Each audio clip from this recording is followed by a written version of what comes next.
안녕하세요. 저는 친정 부모님과 함께 살고 있는 40대 여성입니다.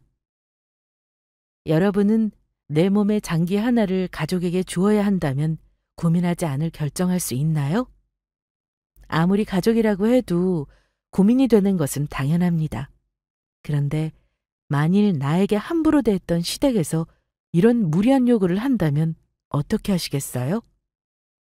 저는 다시 돌아간다 해도 제 선택에 후회 없습니다. 그래서 여러분께도 제 이야기를 들려드리고 싶어 이렇게 사연을 보내게 되었는데요. 그럼 지금부터 제가 어떤 결정을 했는지 이야기를 시작해 보겠습니다. 남편과 저는 서로 일하느라 늦게 결혼했습니다. 저는 디자인 전공으로 웹디자이너 일을 하고 있었고, 남편은 중소기업에서 사무직과 현장직을 겸하는 품질 보증 부서에서 일하고 있었습니다. 서로 겹치는 부분이 없는데 어떻게 만났냐고요? 남편을 처음 만난 건 저희 회사 구내식당이었습니다. 남편은 제가 근무하는 부서의 차장님과 친분이 있어서 어느 날 점심을 먹으러 방문한 것이었죠. 그때만 해도 저는 별 관심이 없었는데 이후로 제 연락처를 차장님께 물어보고는 답이 올 때까지 연락을 해왔습니다. 처음에는 제 스타일도 아니어서 무시했는데 6개월간을 저를 보러 회사 앞으로 찾아왔고 매일 꽃 한 송이를 들고는 받든 안 받든 준비해오는 성의가 너무 대단해 보였습니다. 그래서 한번 만나볼까 하는 생각이 조금 들기 시작했습니다. 정말이에요? 진짜 만나주시는 거예요? 아니, 뭘 그렇게 좋아하세요? 그냥 그동안 저한테 주신 꽃감만 해도 돈 많이 쓰셨을 것 같으니 제가 밥 한번 사려는 거예요. 뭐든 좋습니다. 일단 만나보세요. 진짜 잘 만났다 생각 드실 거예요. 솔직히 이 사람이 어떤 사람인지 뭐 하는 사람인지 전혀 몰랐습니다. 관심도 없었고요. 하지만 저희 차장님이 30분이라도 시간 좀 내주라고 하도 말씀하셔서 제 마음이 좀 바뀐 것도 있습니다. 그래서 만나보고 정말 아니다 싶으면 다시는 회사로 찾아오지 말라고 할 생각으로 약속을 잡았는데 만날수록 저와 대화도 잘 통하더라고요. 지금 회사는 어떻게 들어가신 거예요? 얘기가 좀 길어요. 제가 사고만 나지 않았더라면 지금 인생도 달라졌을 거예요. 사고요? 네. 제가 수능 보고 나서 용돈이라도 좀 벌어볼까 싶어 피자집에서 오토바이 배달을 했는데 차에 치여서 다리가 골절됐어요. 그래서 입원하느라 수시 면접도 못 갔고 군면제로 산업체에 일하다가 관련 직장으로 일을 구하게 된 거죠. 남편은 중소기업 품질보증 부서에서 일한다고 자신을 소개했습니다. 그래서 원래 그 일을 희망했던 건지 아니면 어떤 사정이 있어 들어가게 된 건지 물었는데 속사정이 있었더라고요. 만나면서 이런저런 얘기를 나누다 보니 시간도 금방 가고 서로 통하는 부분도 생겨서 몇 번 더 만나보게 되었고 이후 쭉 만남을 이어갔습니다. 30이 훌쩍 넘은 나이에 만난 저희는 나이 때문에 빨리 결혼할 수도 있었지만 부모님께서 최소 2년은 만나보고 결혼 생각하라고 하셔서 느긋하게 만났습니다. 그리고 정확히 만난 지 3년째 되는 날, 저희는 드디어 결혼을 했습니다. 늦게 결혼했고 맞벌이 부부로 살면서 정말 치열하게 돈 벌고 모으고 살았는데 아이가 안 생기는 겁니다. 제가 하는 일이 웹 디자인인데 이 디자인이라는 게 스트레스도 많고 야근도 정말 많습니다. 그래서 좀 쉬면서 아이를 가질 준비를 해야 하나 생각이 들더군요. 하지만 남편의 월급만으로는 생활이 빠듯할 것 같아 쉽게 일도 그만두지 못하고 있었습니다. 안 그래도 자기 회사 일로 고민 많은 거 알아. 내가 좀 더 벌이가 컸으면 이런 고민 안 했을 텐데. 무슨 그런 소릴. 근데 아이가 안 생겨도 자기 괜찮아? 당연하지. 그럼 우리 둘이 더 재미있게 살지 뭐. 내 주변에 애 키우는 친구 녀석들 보니까 애 보기 힘들다고 주말에 도망 나고 난리도 아니던데. 난 없어도 상관없어. 진짜야. 저 듣기 좋으라고 하는 말인 거 저도 압니다. 그래도 남편이 저렇게 말해주니 고맙더군요. 하지만 저는 외동으로 외롭게 자라서인지 아이 2명은 꼭 낳고 싶었는데 하나도 이렇게 쉽게 생기지 않았습니다. 그러다 아버님이 위독하시다는 연락을 받고는 회사에서 일하다 급히 병원으로 갔습니다. 어머님, 아가씨, 이게 어떻게 된 거예요? 얼마 전까지만 해도 정정하셨는데 저한테 농담도 하셨는데. 그러게, 자주 좀 오지 뭐가 그렇게 바쁘다고. 우리 아빠 원래 몸 약했던 거 몰라요? 너 여기 병원이야. 조용하네? 그래, 회사에다는 얘기 잘하고 온 거야? 네, 빨리 가보라고 해서 그냥 나왔어요. 그런데 경민 씨는 아직 안 온 거예요? 오빠 지금 차 막힌대요. 막힐 거 알면 지하철 타지 참. 병원 응급실 앞에서 만난 시모는 생각보다 덤덤해 보이셨습니다. 하지만 신우는 정말이지 까칠하게 저를 대하는 게 같이 있기 너무 싫게 만들더라고요. 아무튼 얼마 뒤 남편도 도착했고 병원에서 오늘 밤이 고비가 될 것 같으니 마지막으로 인사를 하라고 해서 다들 울음바다였습니다. 괜찮아. 뭘 그렇게 울어? 여보, 당신은 우리 경민이 경이 잘 챙겨주고 우리 며느라가 이리 오너라. 네, 아버님. 말씀하기 힘들지 않으세요? 죽기 전에 손주 한번 보고 싶었는데 우리 며느라가한테 예쁜 손주 찾아올 게다. 걱정 말고 우리 경민이랑 잘 살아. 알았지? 시부는 저희 가족에게 좋은 말씀을 다 해주셨습니다. 그리고 병원에서는 그날 밤이 고비라고 했지만 이후 보름 정도 더 사시다가 돌아가셨어요. 살아계실 때 저를 정말 예쁘게 봐주셔서 신우가 가끔 질투도 하고 그랬는데 그래서인지 돌아가시고 나서 더 그립고 보고 싶었습니다. 이후 한동안 시어머님의 빈자리가 크게 느껴졌지만 시간이 지날수록 저희 가족은 다시 일상을 되찾았고 평소와 다름없이 지내게 되었어요. 그러다 저희는 아파트 분양 신청한 게 당첨이 되면서 살던 집을 처분하고 이사 계획을 세우게 되었습니다. 그렇게 시간이 흘러 입주가 코앞으로 다가왔고 사전 점검일이 되었는데 남편과 저 모두 마음에 들지 않는 공간이 있어 새로 공사를 하게 되었어요. 거실에 알파룸이라고 해서 벽으로 공간 분리만 되어 있는 곳을 아예 뚫고 거실을 넓게 만들고 싶었죠. 거기다 시공하는 김에 작은 방은 혹시 모르니 아이가 생기면 아이 방으로 쓰고 싶어 붙박이장도 설치하고 집 여기저기 공사를 맡겼습니다. 문제는 공사 기간 동안 저희가 지낼 곳이 없었습니다. 시댁과 친정 모두 회사에서 거리가 좀 있는 편이라 고민이 되었죠. 공사가 꼬박 한 달은 걸린다고 하는데 어떻게 하면 좋겠어? 난 호텔에서 장기 투숙하면 어떨까 싶은데. 호텔? 좀 비싼 것 같은데. 우리 지금 리모델링하면서 생긴 비용도 만만치 않고. 시댁이나 친정은 좀 거리가 있어서 회사 출근하기 힘들 거야. 내가 회사 근처 호텔 알아봤는데 유명 호텔 말고 보증금 20에 월 100만 원 정도 생각하면 되더라고. 이 정도면 괜찮지? 생각보다 많이 비싸진 않네. 난 몇백 나올 줄 알았거든. 그거야 특급 호텔 수준이고 우리는 레지던스 이 정도 수준이어도 되잖아. 자기 말도 들어보니 괜찮은 것 같긴 한데 지금 우리 엄마가 좀 우울하신가 봐. 어머님이 왜? 왜라니. 아버지 돌아가시고 한동안 외로워하셨다가 다시 좋아지신 줄 알았는데 엊그제 경희가 전화 오더니 소리소리 지르는 거야. 엄마랑 맨날 싸운다고. 남편의 말을 들어보니 시모는 신우와 매일같이 싸운다고 했습니다. 신우가 좀 알아서 청소며 밥이며 하면 될 텐데 시모는 우울증 초기인지 매사에 신경질적이고 분위기가 너무 안 좋다고 하더라고요.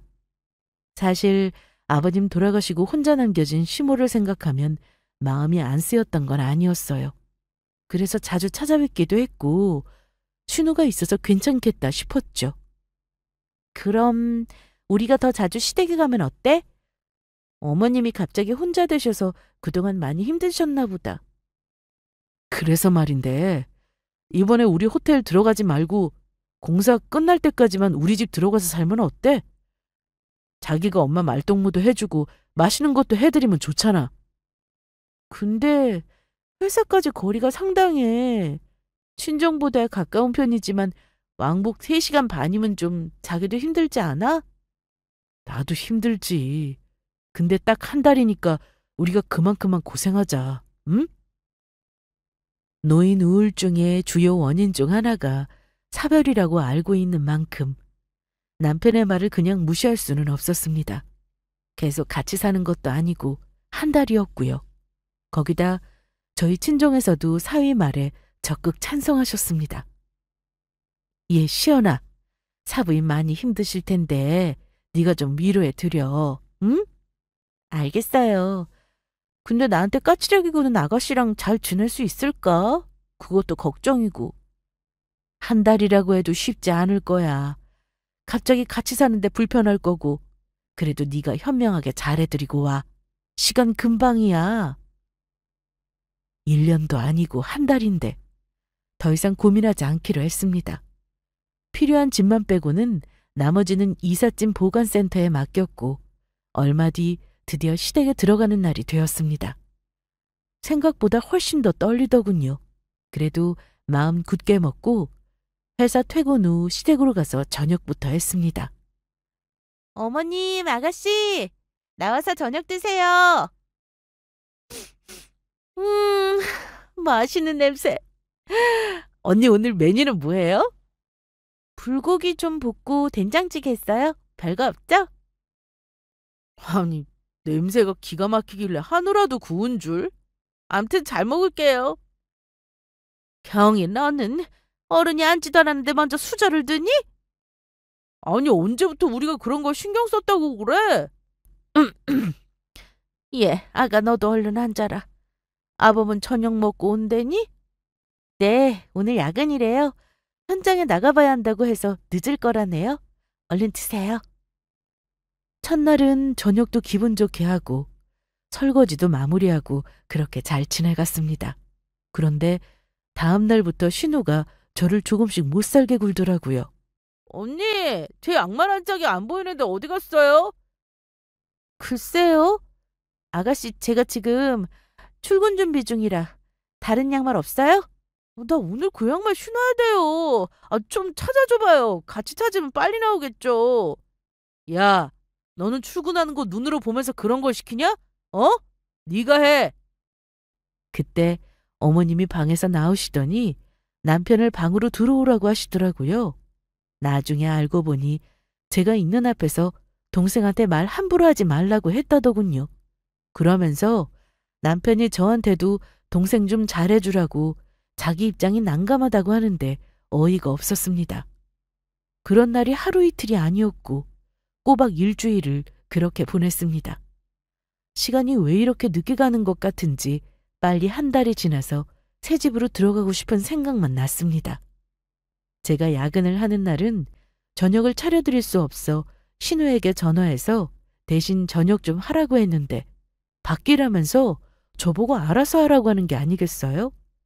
약속이 있으면 그럴 수 있겠지만 제가 다른 것도 아니고 회사 일 때문이라고 했는데 하루 정도는 집에 빨리 들어가서 저녁도 하고 그럼 좋잖아요? 어쩜 그렇게 쩔딱서니가 없는지. 엄마 생각 좀 하라던 아가씨는 오히려 놀러 다니기 바빴습니다. 저는 늦게 끝나서 시댁까지 가는 시간만 1시간이 넘고 그럼 녹초가 되어 바로 자고 싶을 정도로 피곤한데 제가 너무 놀라웠던 게 뭔지 아세요?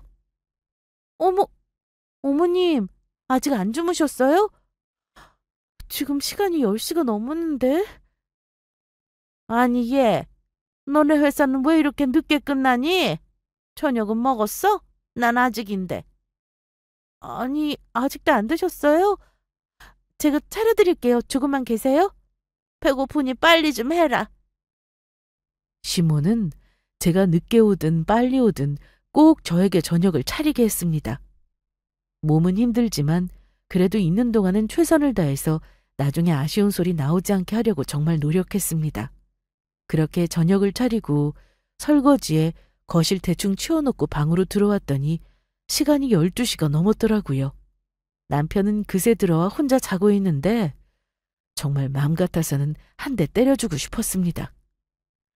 그래도 어쩌겠어요. 처음부터 시댁에서 한 달 지내기를 거절하지 않은 제 잘못이라 생각했습니다. 아무튼 출근을 위해 얼른 씻고 침대에 누웠는데 남편이 잠에서 깨며 이런 말을 했습니다. 자기 회사에서 저녁 안 먹었어? 안 먹긴 다 먹고 들어왔지. 그런데 와보니까 어머님이 저녁을 안 드셨다고 하잖아. 그래서 차려드린 거야. 무슨 소리야? 아까 경희가 전화 와서는 엄마 혼자 저녁 먹게 생겼다면서 배달이라도 시켜주라고 했어. 그래서 내가 삼겹살 세트 집으로 배달했는데. 어머님은 저녁을 드셔놓고도 저한테 저녁을 차리라고 한 거였습니다. 기가 막힐 노릇이었죠. 12시가 넘은 시간에 어머님한테 가서 물어볼 수도 없고 그러고 싶지도 않았습니다. 기분이 상당히 나빴지만 혹시나 또 이런 일이 생기면 그때 한번 물어보려고 참고 잠을 청했네요. 그리고 며칠 뒤 회사에서 일을 하고 있는데 갑자기 배가 너무 아프더라고요. 그래서 회사 근처 병원에 갔더니 글쎄 저보고 유산이라고 했습니다. 워낙에 초기여서 아마 임신 사실도 몰랐을 거라고 하는데 정확히 5주 차였고 나이도 있는데 어렵게 생긴 아기라 병원에서도 안타까워 하셨습니다. 제가 좀 더 신경 쓰고 몸 관리 잘했더라면 하는 생각이 들었죠. 한편으로는 시댁에 들어와 살면서 잠도 늦게 자고 신우에게 받은 스트레스까지 더해 유산된 건 아닐까 하는 생각도 해봤습니다. 시모와 신우를 신경 쓰다 보니 저도 모르게 스트레스를 많이 받았나 봐요. 저는 그날로 회사에다 연차를 썼습니다. 그리고 친정에서 며칠 지내고 싶어 남편에게 전화했죠. 아니, 유산이라고? 어떻게 이런 일이... 나도 임신한 걸 전혀 몰랐어. 근데 이렇게 초기에는 잘 모를 수도 있대. 아니, 그래도 엄마가 그걸 모르면 어떡하냐. 조심 좀 하지. 그럼 회사는 며칠 쉬는 건데? 3일 쉰다고 얘기했고 나 이번에 쉬면서 몸조리 하려고 하는데 친정에 가려고 엄마랑도 통화했는데 당장 오라고 하셨어. 야, 그럼 우리 엄마는 어떡하지? 자기야, 지금 내 걱정부터 해줘야 하는 거 아니야? 어머님도 분명 옆에서 챙겨드려야 하는 거 맞는데 그건 자기가 해도 되잖아. 난 얘기했다. 나중에 딴 말하지 마. 알았지? 남편은 제 입장이 어떤지 알면서도 끝까지 시모 걱정뿐이었습니다. 저도 알죠. 시모의 상태가 아직도 불안정하다는 걸요. 하지만 지금은 제 몸만 신경 쓰고 싶어서 쉬는 동안은 아무 생각도 안 하고 싶었습니다. 어서 와 우리 딸. 고생 많았다. 병원에서는 뭐래? 괜찮대? 좀 쉬어야 된대. 그리고 몸이 편해야 아기도 잘 생긴다고 하네. 그럼 집에 있는 동안 아무것도 하지 마. 엄마가 다 해줄게. 뭐 먹고 싶은 거 없어? 지금은 좀 잘래. 나 요새 통 못 잤거든. 그래. 아빠가 네 방 깨끗하게 청소해두고 온수 매트도 켜놨어. 뜨뜻할 거야. 얼른 누워. 역시 친정은 사랑입니다. 엄마 아빠는 저를 엄청 반기셨고 떠나간 아기에 대해서도 슬퍼하셨어요. 하지만 그보다 제 몸 걱정만 하시느라 제가 죄송할 정도였습니다. 얼마 만에 푹 자보는 건지 정말 일어나니 몸이 한결 가볍더라고요. 문 밖에서는 맛있는 냄새가 솔솔 나고 일어나지 않을 수가 없었습니다. 제가 친정에 간 첫날 저녁은 정말 결혼 전으로 돌아간 기분이었어요. 엄마가 항상 해주던 잡채에 갈비찜에 밥 2그릇은 뚝딱 먹었습니다. 이렇게 쉬고도 아직 시댁에서 지내야 할 날이 2주 넘게 남았는데 정말 시간이 너무나 안 갔습니다. 시댁 생각만 하면 스트레스였죠. 그래도 이틀은 친정에서 계속 쉴 수 있어 너무 행복했네요. 하지만 저에게 행복은 사치였나 봅니다. 이튿날 신우에게 전화가 왔습니다. 언니, 언제까지 거기 있을 거예요? 엄마 밥 안 해요? 아가씨, 오빠한테 얘기 못 들었어요? 아니, 그 일은 안타깝게 생각해요. 근데 뭐 임신 초기였다면서요. 그리고 쉴 만큼 쉬었으면 얼른 와서 집안일도 하고 해야죠.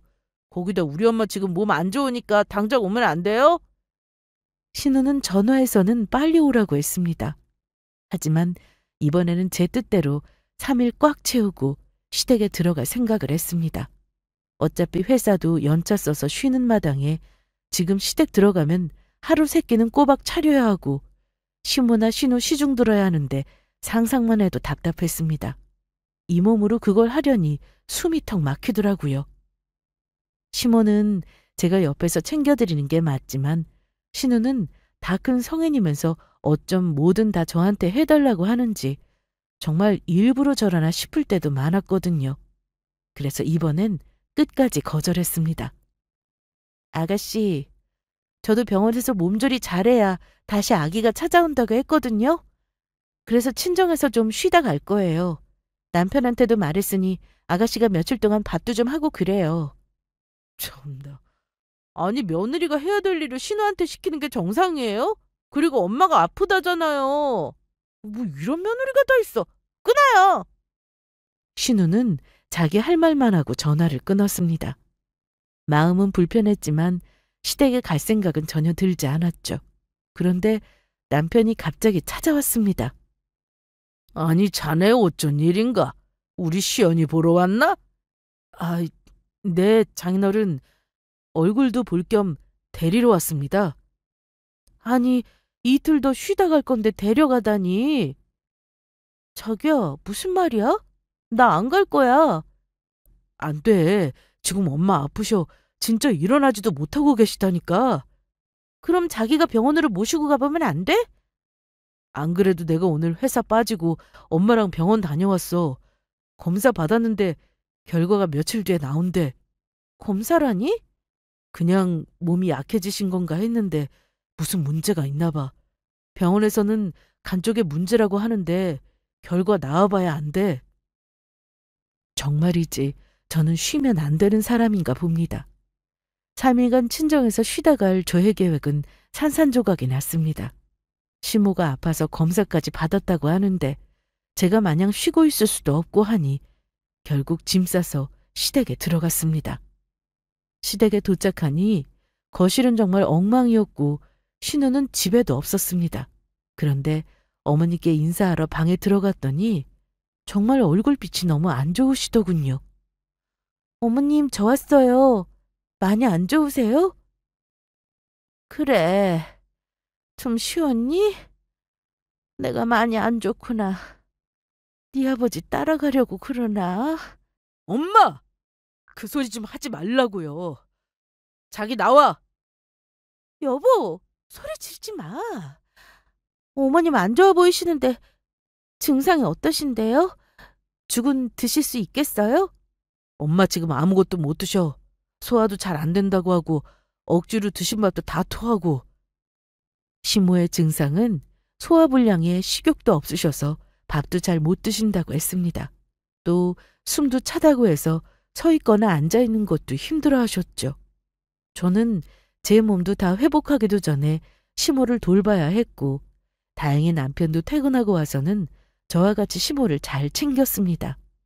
저 혼자 하라고 했으면 못했을 텐데 하는 신용이라도 하더군요. 그렇게 저는 연차도 다 쓰고 회사에 출근을 했습니다. 퇴근 후에는 또다시 시모와 신우의 밥을 차리거나 청소를 하며 늦은 시간에나 잠이 들곤 했습니다. 정말 하루하루 너무 피곤해서 다크서클이 턱 밑까지 내려올 정도였는데 어느 날 남편에게 급한 목소리로 전화가 왔습니다. 자기야, 병원에서 전화 왔어. 엄마 검사한 거 결과 나왔다고. 아니, 벌써? 아직 며칠 남지 않았어? 뭐라고 해? 안 좋은 거야? 엄마, 간경화래. 이식받아 할지도 모른대. 뭐라고? 병원에서 예정일보다 빨리 연락을 준 건 간이식 때문이었습니다. 어머님이 놀라실까봐 저와 남편이 만나 먼저 병원에 방문해서 얘기를 직접 들어보기로 했는데 이미 병원 진행 중이었고 원래 간경화라는 게 초기 증상이 없다고 하더군요. 그래서 몰랐다가 악화된 거라고 했습니다. 저희 둘은 이 얘기를 어떻게 꺼내야 하나 걱정이 앞섰는데 증상이 심하니 하루라도 빨리 치료받게 하는 게 좋겠다 싶어 그날 바로 말씀드렸습니다. 뭐라고? 내가 간경화라고? 그럼 어떡하면 돼? 치료되는 거래? 응? 당연하지, 엄마. 치료되니까 걱정 마요. 일단 병원에 입원부터 해야 되니까 내일 당장 병원 가요. 무섭다. 어떡하니? 어머님은 정말 무서워하셨습니다. 저도 옆에서 보는데 눈물이 나더라고요. 그런데 신우는 늦게 들어와서는 뒤늦게 이 사실을 알고 제 탓을 했습니다. 언니가 진작에 잘 챙겼으면 엄마가 이렇게 됐어요? 뭐라고? 너 조용히 안 할래? 이게 지금 이 사람하고 무슨 상관이야, 어? 시끄러워. 지금 내 앞에서 싸울 정신이나 있어, 너네? 신우는 저만 보면 말도 안 되는 억지를 쓰곤 했는데 이 상황에서도 저를 몰아세우더군요. 그래도 남편이 그나마 중간에서 저리 행동해주는 게 고마웠습니다. 제 말은 잘 안 들어도 오빠 말은 무서워하는 아가씨라 저렇게 남편이 한마디 내뱉으면 조용해지더라고요. 아무튼 다음 날이 주말이라 온 가족이 함께 병원으로 향했습니다. 어머님은 극도의 긴장 상태셨는데 입원 후 조금은 안정되어 보이셨습니다. 그리고는 저와 남편 그리고 신우까지 담당 선생님의 호출로 찾아갔는데 이런 얘기를 하셨습니다. 아무래도 어머님 상태가 너무 좋지 않습니다. 복수도 차고 있고 그래서 간이식을 해야 하는데 이런 경우 보통 자식들이 검사를 받거든요. 네? 자식이요? 그런데 자식이라고 해서 무조건 다 맞는 건 아니죠? 요즘 기술이 좋아져서 자식에게 간이식 받아 회복하는 케이스 많습니다. 간에 문제만 없다면 거의 다 된다고 보시면 됩니다.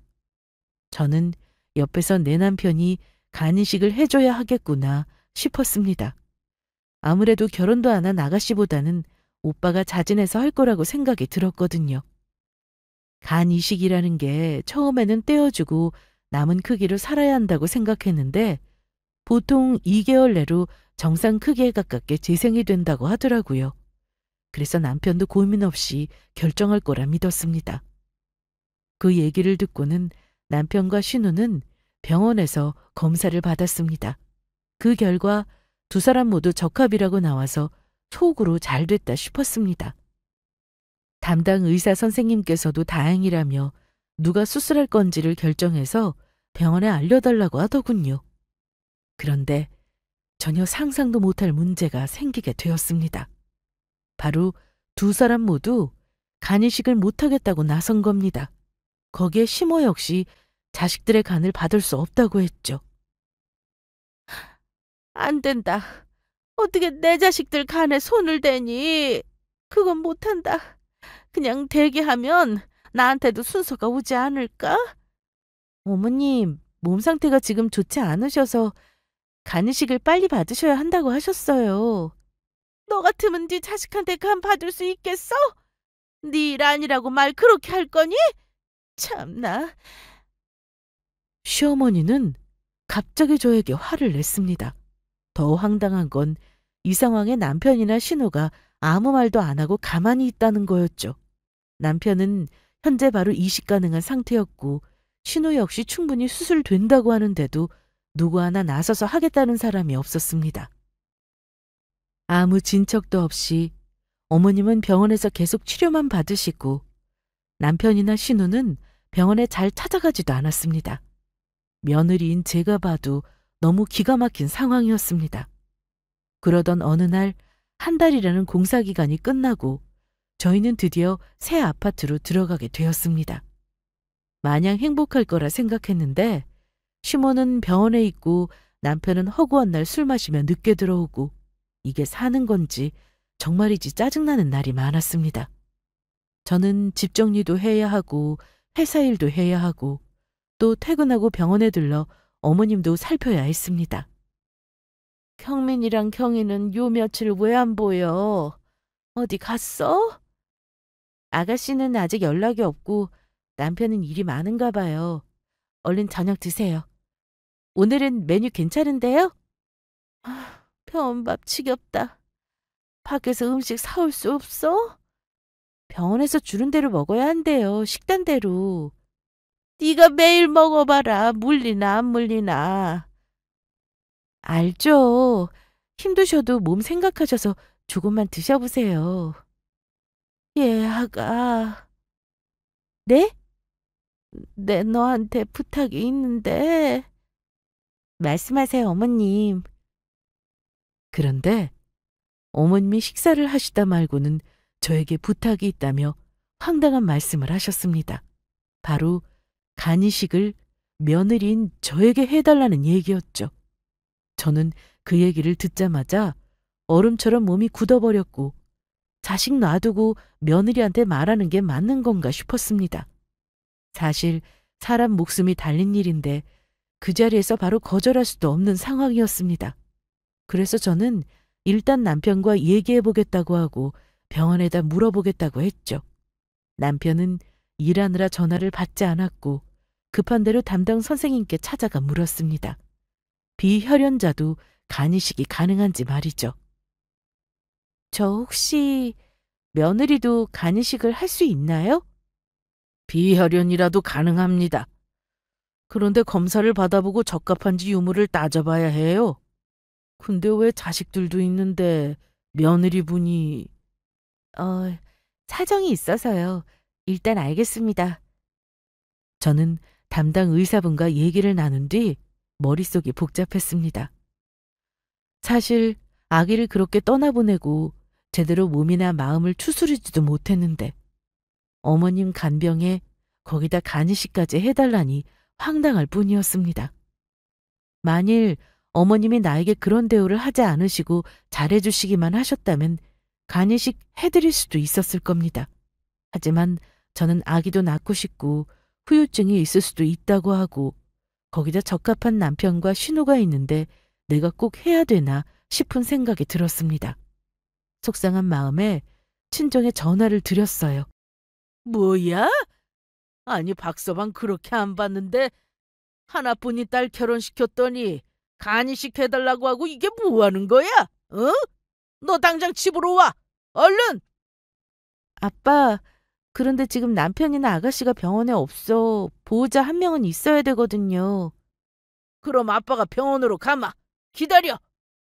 아빠는 불같이 화를 내시며 당장 병원으로 온다고 하셨고 도착하고 나니 면회 시간은 이미 지난 뒤였습니다. 그래서 저는 어차피 집에 갈 시간이었고 아빠를 만나 이런저런 얘기를 하며 같이 병원을 나섰습니다. 아빠, 어떻게 해야 될까? 네 남편 어딨냐? 어? 내가 오는 길에 계속 전화했는데 안 받더라. 야근이라 일하고 있을 거예요. 현장 나가면 늦게까지 일하더라고. 네 엄마 난리 났어. 간이식이라니 이게 말이 되는 소리야? 어? 저도 짐작했던 상황이었습니다. 엄마는 정말 크게 놀라 병원에 같이 오시지도 못했다고 하셨습니다. 불안하신 아빠는 간이식은 절대 안 된다고 큰 소리 치시고는 남편을 끝까지 보고 가야겠다며 저희 집으로 같이 가셨습니다. 그런데 문을 열고 들어가 보니 남편이 술에 취한 채 거실 바닥에 누워 자고 있었습니다. 아빠는 기막히 하시며 남편을 일으켜 세웠고 따져묻기 시작하셨어요. 자네 지금 이 상황에 술 마시고 들어왔나? 어? 아빠, 일단 놓고 말씀하세요. 장인어른, 아니 저희 집에 어쩐 일로... 사부인이 몸 안 좋다고 하셔서 병원에 왔네만 간이식을 자식들이 안 하고 왜 우리 딸한테 해달라고 하는 건가? 자네가 말해보게. 어? 네? 시연이가 간이식을 해준대요? 정말? 정신 안 차릴 거야? 너 알지? 내가 옛날에 교통사고 나서 병원에 오래 입원했는데 그 트라우마로 나 병원 무서워. 수술 절대 못하지. 주사바늘도 무서워하는 내가 간이식을? 진짜 말도 안 되는 일이라고. 말도 안 돼. 남편은 술에 취한 채 횡설수설했습니다. 더 이상 말하는 게 의미가 없을 정도였고요. 그렇게 아빠는 집으로 돌아가셨고 다음날 계속 신경에 쓰였던 저는 결국 병원으로 가서 혼자 검사를 받았습니다. 혹시라도 제가 부적합이 나올 수도 있으니 그렇게 되면 더 이상 저에게 간이식을 바라지 않을 거라 생각했습니다. 검사 후 얼마 뒤 결과가 나왔고 저는 빈혈의 간 크기가 작은 편이라 수술로 남는 간이 적어서 위험할 수 있다고 나왔습니다. 저는 이 결과지를 가지고 어머님께 찾아가 보여드렸습니다. 어머님, 제가 검사 받아봤는데 적합하지 않다고 해요. 아니, 근데 부적합이라고 나오지는 않았네. 그럼 가능한 거 아니냐? 내가 의사 한번 만나보마. 시모는 위험할 수 있다는 내용을 보고도 미련을 버리지 못했는지 의사를 만나서 직접 들어봐야겠다고 했습니다. 저도 같이 따라서 함께 내용을 들었는데 의사 말이 이런 경우 공여자가 위험해 지금 병원에서 권하지 않는다고 했습니다. 정말 단호하게요. 시모는 여기서 끝이 아니었습니다. 해당 병원에서 수술을 못 해준다고 하니 다른 병원으로 가겠다며 퇴원을 하겠다고 하더군요. 저는 그쯤 되니 말리고 싶지도 않았고 하고 싶은 대로 하시라고 그냥 두었습니다. 연락을 받고 온 남편은 어떻게 된 일이냐 물었고 제가 다 설명을 했습니다. 그런데 끝까지 자기가 간이식을 하겠다는 말은 안 하더군요. 거기다 시모 역시 아들한테 딸한테 절대로 간은 안 받을 거라고 큰 소리 쳤습니다. 기가 막힌 저는 자식들이 알아서 하라고 냅두고 집으로 돌아왔습니다. 더는 남편에게 남아있을 정도 없고 당장 이혼 생각부터 들었습니다. 저는 결과가 적합하다고 나왔으면 고민은 해봤을 겁니다.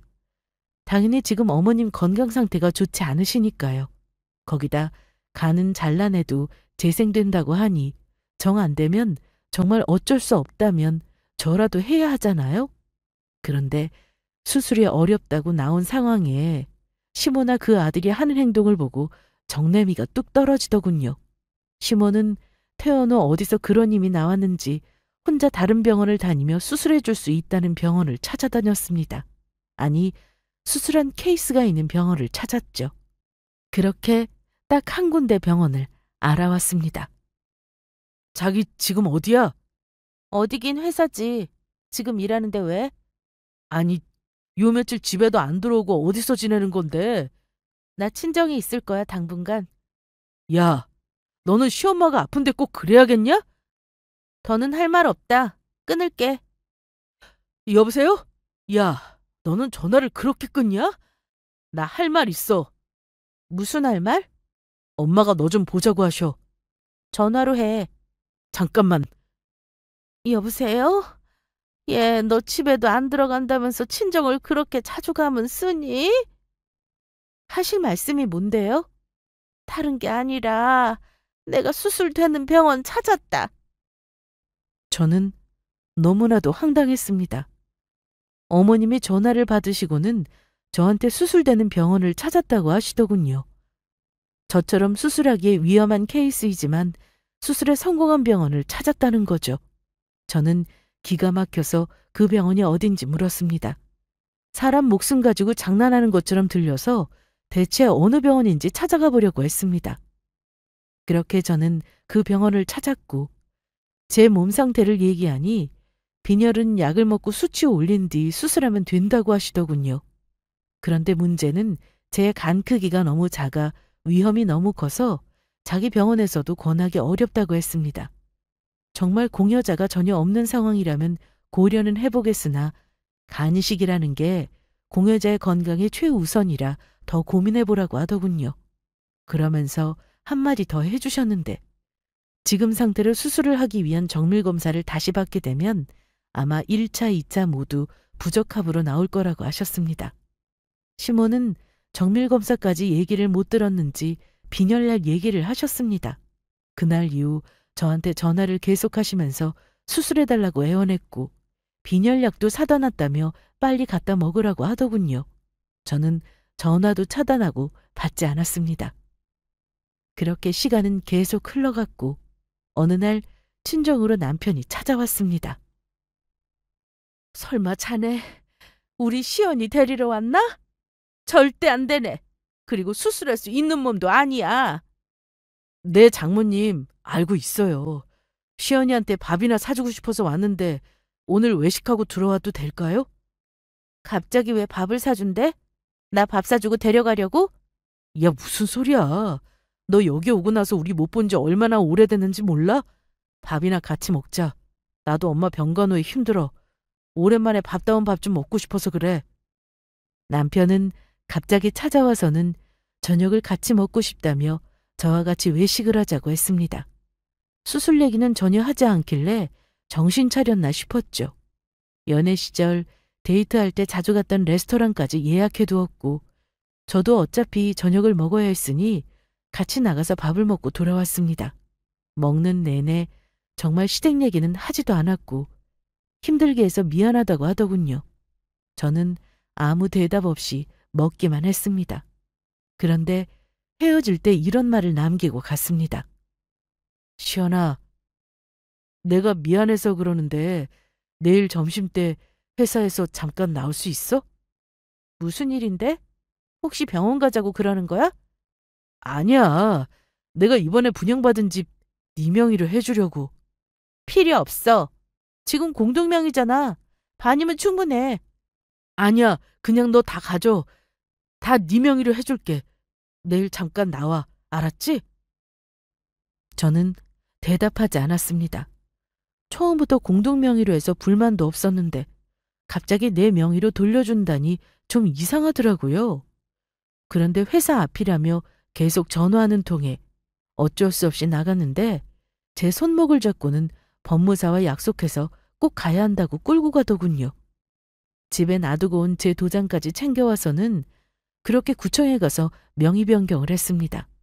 처음에는 무슨 꿍꿍이가 있는 듯 싶었는데 그동안 저한테 미안해서 이러는 건가 싶은 생각도 들었어요. 자, 그 집 이제 네 거야. 내가 그동안 너한테 너무 미안해서 그래. 내가 해달라고 하지도 않았는데 참. 내가 그러고 싶어서 그래. 그럼 나도 회사 들어가 봐야 해서 그만 갈게. 그렇게 남편은 볼일을 보고 돌아갔습니다. 내내 찜찜한 기분을 떨칠 수가 없었는데 아니나 다를까 퇴근 후 신우에게 장문의 문자가 한 통 왔습니다. 언니, 전데요. 집 받아놓고 그렇게 입 싹 닦을 거예요? 지금 엄마 몸 상태 점점 안 좋아지고 있는데 나 몰라라는 건 좀 아니지 않나? 이런 내용을 시작으로 하루빨리 간이식을 해야 한다고 난리를 치는데 저는 여기서 더는 참을 수 없어 시댁으로 갔습니다. 단판을 지을 생각이었죠. 어머님은 병원에 입원해야 하는 상황인데도 집에 있었고 몸은 점점 더 안 좋은 상태였는데 얼굴을 보니 전보다 훨씬 더 나빠 보였습니다. 하지만 이제 걱정도 되지 않았습니다. 말도 안 되는 요구를 해대는 통에 동정심도 안 생기더군요. 어머, 언니가 여기는 어쩐 일로? 혹시 내 문자 받고 온 거예요? 그럼 수술 가능? 너 조용히 해. 한 번만 더 그 입 놀리면 나 정말 가만 안 있어. 어머, 어머, 언니, 뭐라고요? 입을 놀려? 오빠, 오빠, 빨리 나와봐. 아니, 언니가 글쎄. 야, 너 방에 들어가 있어. 언니가 조용히 하라는 말 안 들려? 어머님 만나러 왔어. 나오시라고 해. 자기야, 수술해주려고 온 거야? 어? 너 미쳤니? 내가 언제 그 집 네 명의로 해달라고 했어? 지금 이 상황 대체 뭐야? 뭐냐고! 조용히 말해도 나 다 알아들어. 시연아, 화내지 말자, 어? 자기 동생한테 큰 소리 치길래 남편은 제정신인가 순간 착각했는데 역시나 둘이 똑같더군요. 집을 둘러보니 식탁 위에 소주병이 보였고 남편은 이런 상황에 집에서 술이나 마시고 있었나 봅니다. 거기에 신우는 정신 못 차렸는지 나갈 차림으로 화장도 진하게 하고는 어디론가 나가버렸습니다. 그때 어머님이 나오셨습니다. 그래 왔니? 어떻게 하기로 했어? 응? 간이식 못하니까 아가씨한테 해달라고 하세요. 아가씨한테 해달라고 하시라고요. 네가 생각을 해봐라. 넌 결혼이라도 해봤지. 우리 딸은 시집도 안 보냈어. 나이도 어린데 앞길 창창한 내 딸 잘못되면 네가 책임질 거야? 어? 그래 여보야. 자기가 간이식만 해주면 내가 더 잘할게. 어? 집도 줬잖아. 수술만 해주면 내가 좋은 차도 사주고 뭐든 다 해줄게. 우리 연애할 때 생각 안 나? 내가 정말 자기한테 잘했잖아. 저는 말을 끝까지 들어보기도 전에 시모 앞에서 남편의 뺨을 때렸습니다. 시모는 놀란 표정으로 뒤에 있는 소파에 쓰러지듯 기대앉았고 남편은 뺨을 양손으로 부여잡고는 저를 빤히 쳐다보더군요. 어머님, 딸 자식 몸은 귀하고 며느리인 저는 피 한 방울 섞이지 않았으니 귀하지 않은 거예요? 수술하다 제가 잘못되면요? 그땐 어떻게 하실 건데요? 그럴 리 없다. 그 병원에서 너랑 비슷한 케이스도 수술 성공했다고 했어. 내 똑똑히 들었다. 시모는 그때 병원에서 제대로 얘기를 듣지 못한 것 같았습니다. 그냥 수술을 했다는 것만 확인 후 그 말만 저에게 앵무새처럼 얘기하고 있었거든요. 저는 그때 온 집안을 다 뒤집어 엎고 나오고 싶었으나 순간 이 생각이 떠올랐습니다. 저는 어차피 수술을 할 수 없는 몸인데 자꾸만 저렇게 우겨대니 병원에 가서 정밀검사 후 못한다는 말을 직접 듣게 하는 거죠. 그거 말고는 방법이 없었습니다. 그래서 저는 수술을 하겠다고 말해버렸습니다. 정말이야? 어? 자기야 생각 잘했어. 정말 잘했어. 내가 너 이럴 줄 알고 집도 준 거 아니야. 시끄럽고 당장 병원 예약해. 난 아무것도 안 할 거야. 검사비, 입원비, 수술비 다 알아서 해. 당연하지. 다 알아서 할게. 자기는 그냥 오기만 해. 그래, 그래야지. 마음을 그렇게 써야지. 너 우리 집에 처음 올 때 네 시아버지가 그랬다. 며느리 잘 들어왔다고. 내가 그땐 몰랐는데 이제 알겠어. 잘 생각했다. 정말 잘 생각했어. 정말 웃기더군요. 처음에는 기가 막히고 화가 나서 미칠 지경이었는데 가족들이 하나같이 저러니 이제는 화나기보다는 정상이 아니라는 생각이 들었습니다. 이후 해당 병원에 시모가 입원했다는 연락을 받은 저는 하루 시간을 내서 정밀검사를 받았습니다. 그 사이 시모의 건강 상태는 더욱 악화되었고 빨리 수술하지 않으면 위험할 수 있다고 했습니다. 그래서 남편과 신우는 당연히 저로 인해 시모가 바로 수술이 가능할 것이라는 기대를 하게 되었는데 검사 결과 모두 부적합이 나오게 되면서 상황이 달라졌습니다. 남편은 말도 안 된다면서 혹시 다른 사람하고 뒤바뀐 게 아닌지 의심하며 직접 가서 물어봐야겠다고 했습니다. 그리고 잠시 뒤 남편은 절망적인 얼굴을 하고는 오열하기 시작했죠. 옆에 있던 신우 역시 병원에서 사람들이 보든 말든 난리를 치더군요. 담당 선생님에게 결과를 다시 한번 확인하러 가서는 제가 처음부터 수술할 수 없는 상태였다고 들었다고 했습니다. 그런데 왜 정밀검사를 받으러 온 거냐고 오히려 의사가 되물었답니다. 그러면서 방법은 아들과 딸 둘뿐이니 검사 후 빨리 어머니께 간이식을 해야 한다고 했답니다. 야, 너 처음부터 수술 안 될 거 알았으면서 왜 그랬냐? 시간만 허비하고 왜 그랬냐고! 이걸 바란 거 아니었어? 검사에서 어떻게든 조금이라도 가능성 있으면 수술시키라는 게 너네 식구 계획 아니었냐고! 확실하게 말이나 해줬으면 다른 공여자 찾았을 거 아니냐, 어? 난 그동안 충분히 말했어. 안 들은 건 너네잖아. 저는 이제서야 이 집구석에서 벗어날 수 있겠다는 생각에 속이 후련했습니다. 사실 처음부터 어떻게든 간이식이 불가하다고 설명했을 수도 있지만 그동안 저에게 함부로 했던 시댁 식구들을 그냥 두고 볼 수 없었습니다. 그래서 끝까지 기대의 끈을 놓지 못하도록 수술을 하겠다고 했고 결국 간 이식은 자식들에게 받을 수밖에 없는 상황이 되어버린 거죠. 저는 병원에서 나오기 전 남편과 얘기 후 주머니에서 이혼 서류를 내밀었습니다. 그러자 나 수술하고 어디라도 잘못되면 자기가 내 간호 해줘야지 이혼이라니. 왜 그래 자기야. 간호? 싫어. 이제 지긋지긋해. 너나 너네 식구들 다 꼴 보기 싫으니까 이거나. 못나. 절대 이혼 못해. 안 해줄 거야. 그럼 소송 걸 거야. 시댁의 부당한 대우도 이혼 사유 된다고. 거기다 무리하게 간식을 요구한 그 자체도 상식 이하의 행동 아니야? 소송까지 가고 싶으면 네 마음대로 해. 그 말을 마지막으로 제 발목을 붙잡고 있던 남편의 손을 발로 걷어차며 병원을 나갔습니다. 더 때려주고 욕이라도 실컷 해주고 싶었지만 저 남매가 앞으로 겪어야 할 일들을 생각하면 제가 굳이 그럴 필요가 없더라고요. 제가 이혼 통보를 한 뒤 남편이 술 먹고 취한 채 전화를 정말 많이 했습니다. 처음에는 다시 생각해보라는 둥 집도 주지 않았냐면서 화도 내고 그러다 또 사과하고 들어주기 너무 힘들었습니다. 그래서 이후 그냥 차단해버렸는데요. 그랬더니 모르는 번호로 음성 녹음이 오기도 했습니다. 그 안에는 이런저런 얘기가 녹음되어 있었는데 시모가 어떤 상황인지에 대한 내용이 많았습니다. 한 가지 제 생각이 틀렸던 부분은 바로 남편의 몸 상태였습니다. 당연히 남매가 서로 수술 안 하겠다고 싸울 거라 예상했는데 남편은 유전으로 시모와 똑같이 간경화가 진행 중이었습니다. 그동안 허송세월하며 술로 시간을 보내느라 급격히 간이 나빠진 거죠. 물론 초기지만 이런 상태로는 간 이식이 불가능하다고 하더라고요.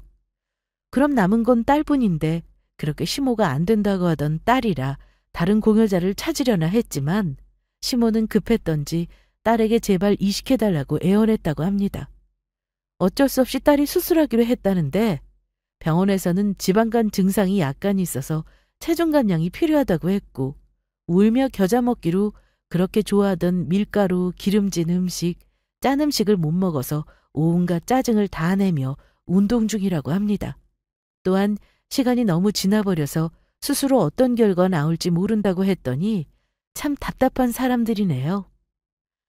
사람이 이렇게까지 못될 수 있을까 하는 생각이 들 정도로 힘들었던 저의 결혼 생활이었습니다. 부모 자식 간에도 장기 이식이 쉽지 않은 건데 하물며 며느리한테 그런 부탁을 아무렇지 않게 할 수 있는 건지 지금 생각해도 소름이 돋습니다.